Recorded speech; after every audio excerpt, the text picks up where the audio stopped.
talking in technical education, but he could certainly work in a factory. Factory's not there. I'm not siding with the kids. I'm saying we dug a hole here, and this kid's in it. Oil prices. I'm sure most of you say, great deal. Oil prices down. We fill our tank on our car for nothing, or for nothing compared to what it used to cost. Is everybody a winner? Is everybody a winner when the oil price goes down? Well, if I worked on an oil rig and my company shut it down because the profit's not there, or if I was working in Masella Shale and they capped the wells, I don't think I'd be happy about the oil price going down, because it's not always winners.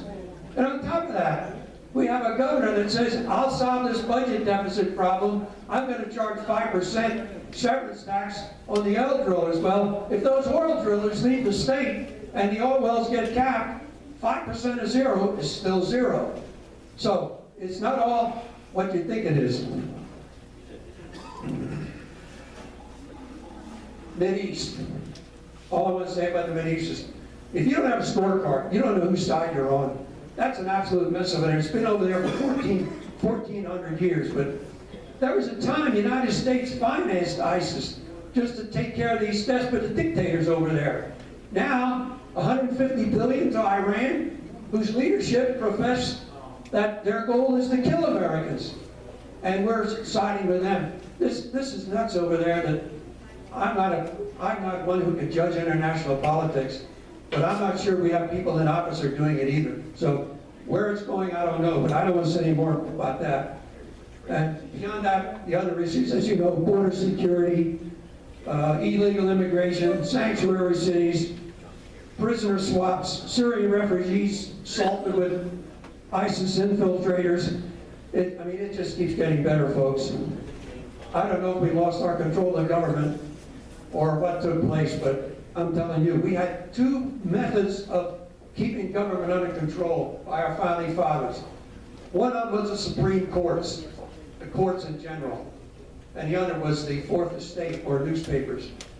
Well, you've seen some of these issues that are passed on by the Supreme Court, 5-4 decisions. If Roberts himself would have not decided that penalizing people for not buying something the government wants them to buy is not a tax, if he'd have taken the position he should have taken, imagine, there wouldn't be any Obamacare. All of this hoopah and everything else that's taking place due to that, it wouldn't be there, but it's there.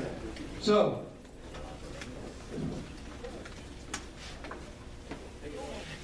two things that we have going right now. Strip searching, the Patriots legislative committee. We've tabled that because of the pension crisis.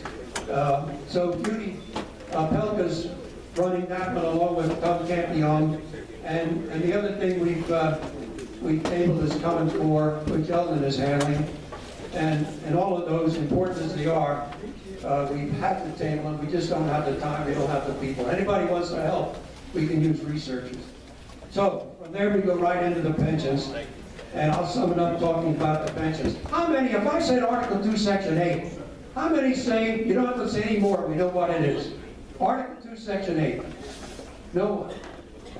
Pennsylvania Article 2, Section 8 is the problem. It's not the problem, it's the problem that they're not paying attention to it. That's the problem.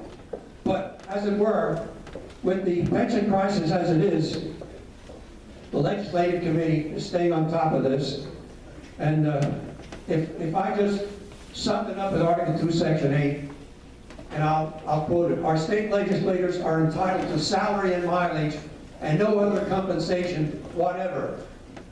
That means they're not entitled to pensions by the Constitution. You had a Supreme Court rule, pensions are not benefits.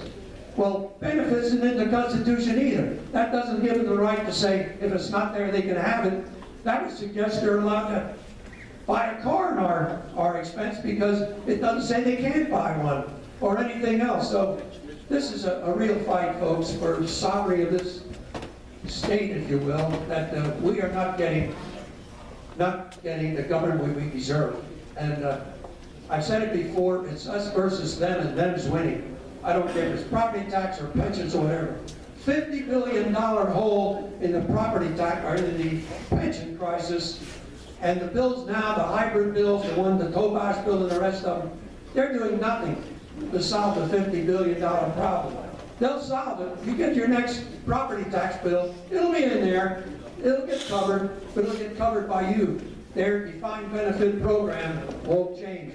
And this is going on for years. So, folks, I got to wrap it up. I'm sorry I can't cover more, but my colleagues took my time and my thunder, perhaps, so maybe next time.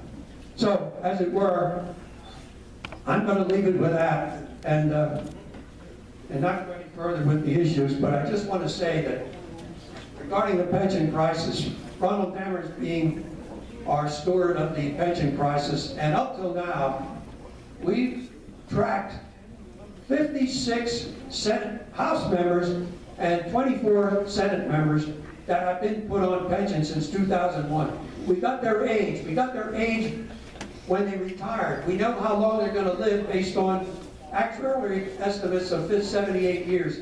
And I'll tell you, we have the data, and if you add it up, we're $100 million already in debt to these folks, to a bill we shouldn't be obligated to pay based on the Constitution. And that's only the beginning. There's a lot more. There's a lot more coming. So I can only say that this pension crisis is as big as the pension problem, or as the budget problem, or anything else. I'll leave it with that, just to say that anybody wants to help us, we can sure use the help. And from that point, I'm behind, but I just want, I did mention one other thing. We're also tracking our politicians on our bills. We have our tracking bills, property tax, pensions, paycheck protection, any gun legislation. We have across the sheet, and we have the names of the politicians that are sponsoring, co-sponsoring, voting for or against. We're tracking them right across the sheet, finding out who our friends are. And on the right-hand side, we're also having a tracking of who's getting their pension. If that guy is absolutely worthless on the issues, and he's taking his pension, or he's in the pension system, he's a liability to the taxpayers. He may not be in our district, but whatever district he's in, we're going to be able to pass the info on, and they need to be taken out. They're not doing their job. Pennsylvania, in 2003, I wrote an article. Pennsylvania's cost of government was by far the highest in the nation. More than New York, more than California per capita, just to operate. I'm talking about salaries and pensions and staffs and satellite offices, all totaled up. I mean, it's nuts, folks. We're not getting what we're paying for, and we got to stop paying for what we're not getting. Thank you for your time.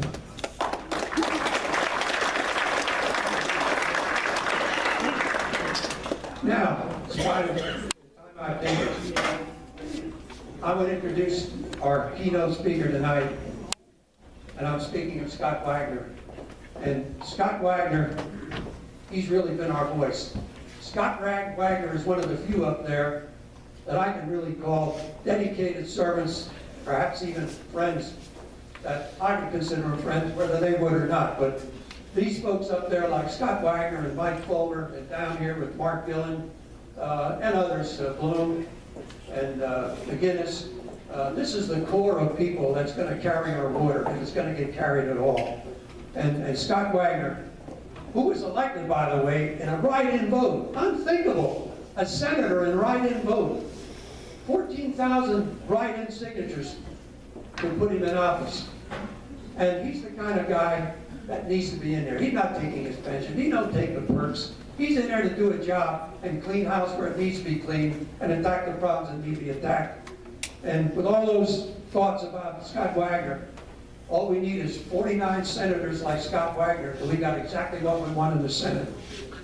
With all that in mind, I will introduce what I consider my friend Scott Wagner.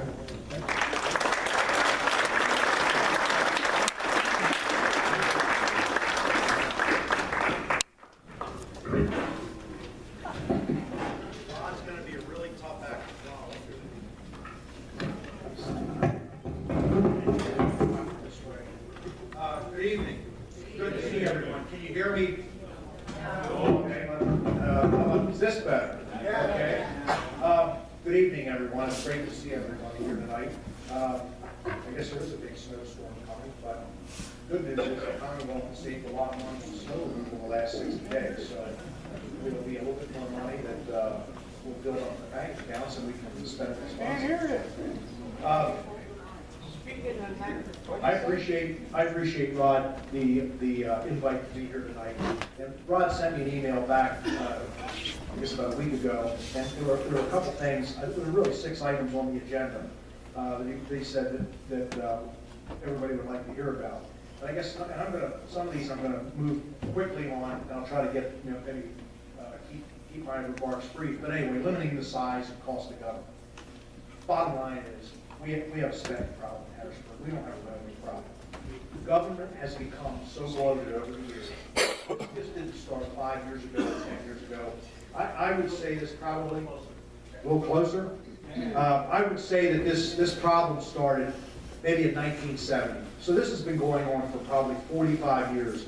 And I think what really happened and why I'm involved, I started making political contributions back in the late 70s. And, okay, can you hear? Is this better? Okay, I'm going to just get a little higher here. Again, this started probably a good 40, 45 years ago. And I think what really happened, why I decided to run is, and for the reason that we elected a lot of people, that we were electing people, they went to Harrisburg, we thought we could trust them, and honestly, they were taking care of themselves. And I think Rod mentioned some of the pensions. When I started, I made a decision to run, and I started doing some research on pension payouts. There was a House member by the name of Frank Oliver from Philadelphia. It was in the House for 37 years. His pension is $28,000 a month, folks, okay? $28,000 a month, and you multiply that, it's almost $300,000 a year, and the list gets worse. Now, there's conversation about downsizing government and reducing the size of the Senate, reducing the size of the House. I would question whether the Senate really could effectively be reduced to 40 or 45 and be effective. I don't know the answer to that. What I will tell you is that I think the House at 203, and Mark, you might attest to this, probably should be downsized to maybe closer to 150. 203 becomes I think it's very difficult to manage. You have Senator Terzai, Representative Terzai and Representative Reed, and they've got, they're managing basically 120 Republicans. And I think there's an opportunity to downsize the House.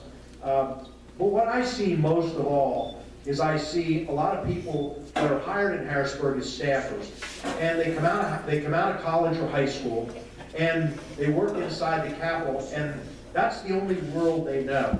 Well, I'm in the waste business, and I've been in the waste business for 30 years, and while we have garbage trucks, we are hugely driven by technology.